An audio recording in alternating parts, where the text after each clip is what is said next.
কৃষক জানে না কতটুকু উৎপাদন করতে হবে, কৃষক জানে না বাজারের সাইজ কি, কৃষক জানে না কি দামে বিক্রি করে।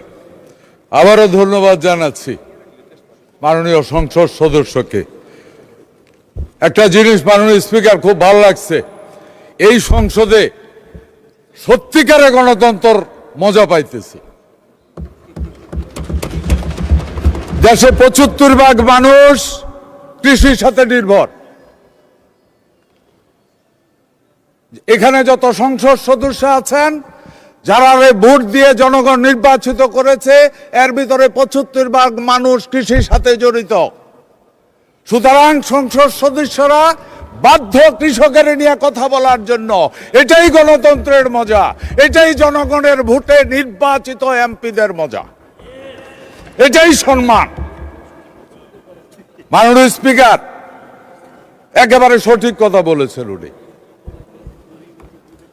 একেবারে সঠিক কথা বলেছেন।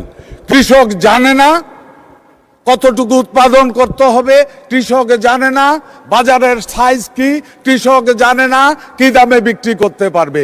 এই জন্যই শুরু হয়েছে মাননীয় স্পিকার কৃষি কার্ড। এই কারণে কৃষি কার্ডের আবির্ভাব হয়েছে। এই কৃষি কার্ড এমন এক কার্ড, এই কার্ডের ভিতরে মাননীয় সংসদ সদস্য, মাননীয় স্পিকার আপনার মাধ্যমে আমি মাননীয় সংসদ সদস্যকে জানাতে চাই, এই কার্ডের মাধ্যমে এই কার্ডের সব ডাটা থাকবে। এই কার্ডের মাধ্যমে রেকর্ড থাকবে যেই কৃষক তার কতটুকু জমি আছে। 5টা শ্রেণীতে কৃষি কার্ডের রেকর্ড করা হচ্ছে, বড় কৃষক থেকে প্রান্তিক কৃষক পর্যন্ত। সুতরাং আমরা বলতে পারবো, এখানে কয়েকটা প্রশ্ন উনি করেছে, চাষের জমি, আমি জানি না আমার জমিতে কি হবে, আমি জানি না আমি কি ফলাবো, ঠিক দামে বিক্রি করতে পারবো কিনা। এখানেই প্রয়োজন কৃষক কার্ডের। কারণ কৃষক কার্ড জানবে যে কত লোক কৃষিতে পটেটো ফলাবে, কত লোক ভুট্টা ফলাবে, কত লোক অন্য ফসল ফলাবে, মার্কেটের চাহিদা কি।